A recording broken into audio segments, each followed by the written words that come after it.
Então, continuando aqui a história, dali eu não deixei mais de caminhar, né? No ano de 2008, em maio, essa igreja ela fazia o que a gente chama de encontro com Deus, que é um retiro espiritual, assim digamos, né? E nesse encontro com Deus foi um divisor de águas na minha vida. Foram 3 dias, era de sexta a domingo. Não lembro exatamente o dia de maio, mas eu sei que aquele maio de 2008 ele mudou a minha vida, porque foram 3 dias assim de inserção. As igrejas que elas trabalham com retiro, as pessoas vão me entender. E a gente ficava sem celular, ficava sem comunicação com ninguém de fora, basicamente aprendendo a palavra, tendo as palestras, as pregações, adorando ao Senhor. E fazendo, lógico, né, as nossas, enfim, necessidades, tomando banho, escovando o dente. Mas, assim, era interessante porque a gente fazia um jejum de palavras. Então, a gente estava ali naquele ambiente, mais de 30 mulheres e homens, mas, assim, obviamente, os andares separados e tal, os obreiros que trabalhavam sabiam discernir isso muito bem. E aí, só que ninguém podia falar com ninguém, porque a gente fazia um voto na sexta-feira, quando a gente chegava, de fazer um jejum de palavras. A gente só voltava a falar umas com as outras no domingo. E isso era muito bom, porque quando a gente fica em silêncio, o Espírito Santo ele consegue falar ao nosso coração. Não é que ele não esteja falando, mas muitas das vezes o Espírito Santo ele está falando com a gente não está ouvindo. Então, muitas das vezes a gente precisa se aquietar, a gente precisa ficar em silêncio para que o Espírito Santo ele possa ser ouvido, né, por nós. Às vezes, na agitação do dia a dia, Deus está falando e a gente nem está percebendo. É assim que acontece. Acontece com vocês e também acontece comigo. Por isso que muitas das vezes eu tô gravando vídeo aqui do meu quarto. Muitas das vezes eu venho pro meu quarto, me coloco na presença de Deus, aquieto a minha alma para que eu possa buscar ao Senhor, para que eu possa ter comunhão com o Espírito Santo.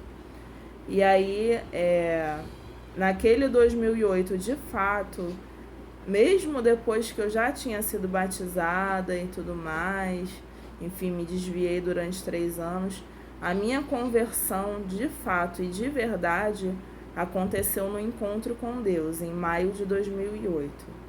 E aí, depois desse encontro, depois do encontro que eu rompi o relacionamento, fiquei quase 5 anos sozinha depois disso. E aí que começou de fato a minha caminhada com Jesus. Depois dali da Nova Vida, eu fiquei quase 6 anos. Aí eu comecei a trabalhar quando eu tinha 21 anos no Ministério Infantil. E eu era também no Ministério de Dança. Depois da Nova Vida, eu conheci um rapaz, aí fui para a igreja dele, a Igreja Verdade e Vida, onde eu fiquei um período curto de tempo. E depois, em 2014, eu fui para a igreja IADJ, Igreja Assembleia de Deus de Jacarepaguá, filial Praça Seca. E hoje essa igreja ela se tornou a DVEC, Assembleia de Deus Vitória em Cristo, se eu não me engano, desde 2017, se eu não me engano. E aí hoje o meu pastor presidente é o pastor Silas Malafaia. Eu congrego nessa igreja ao todo, né, desde 2014, então tem aí uns 6 anos, esse ano completa 7 anos, para a glória do Senhor.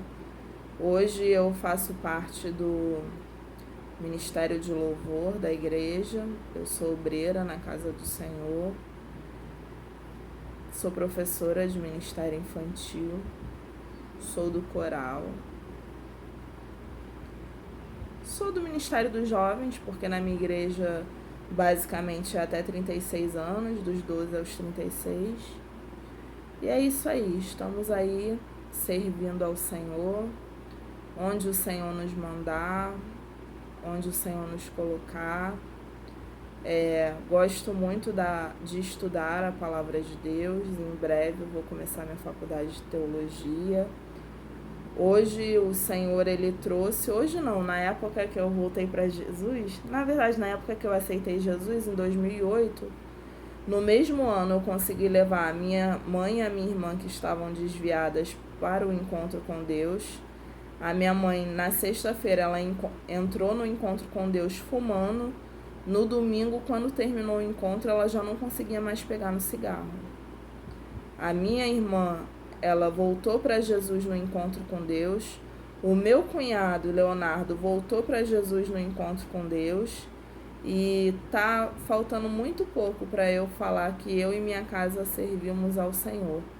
Porque o meu pai, ele ainda não é evangélico, mas uma grande parte da minha família, aquela família que era toda, vamos dizer, eu lembrei a palavra, kardecista, aquela família que era toda kardecista e católica, hoje grande parte, a maior parte da minha família é evangélica, para honra e glória do Senhor. Eu tenho um sobrinho de 8 anos, o Miguel, que teve o privilégio de ser criado desde o ventre na igreja. E essa é a nova geração da minha família. Creio que a minha filha também vai ser muito abençoada. E que grandes coisas o Senhor tem feito e Ele vai continuar fazendo na minha vida. Da mesma forma que Ele fez e vai continuar fazendo na minha vida, eu creio que Ele também vai fazer na sua vida. Então você espera no Senhor, não se desespera, não se apavora. A gente passa por muitas coisas. Nessa caminhada, como eu falei com vocês, eu tive depressão dos 24 aos 33 anos. Não foi fácil, eu passei por muita coisa. Tive vontade de largar a rede por várias vezes. Já tive muitos conflitos na igreja, mas assim, a gente precisa entender que a igreja é um hospital. O hospital é lugar de gente doente.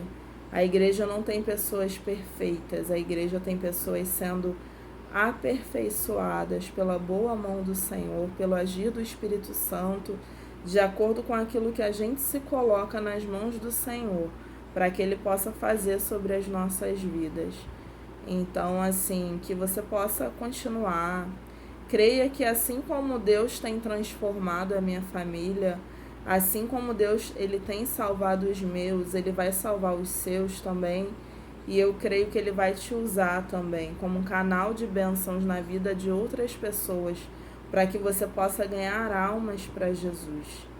Então essa é basicamente a minha história de vida, né? Eu sou muito grata ao Senhor por tudo que Ele fez por mim, porque de fato eu estava na lama, né, quando Jesus me resgatou. Eu estava indo por um caminho muito apressadamente indo para o inferno, não tem outra palavra, gente, porque assim, não existe meio termo. A gente sabe que ou a gente está com Deus ou a gente está com o diabo. Ah, mas assim, tem gente que fala, não, eu creio em Deus no meu coração, mas não é isso que eu tô falando. Eu não tô falando de você crer em Deus, tô falando a quem você serve. Só existem dois caminhos: ou você serve a Deus ou você serve ao diabo. Ah, eu não tenho religião. Serve ao diabo. Porque assim, se você não tem religião, se você não crê em Deus, você já está do lado do diabo. Não precisa você admitir que você está. Então que a gente possa escolher servir a Deus, né?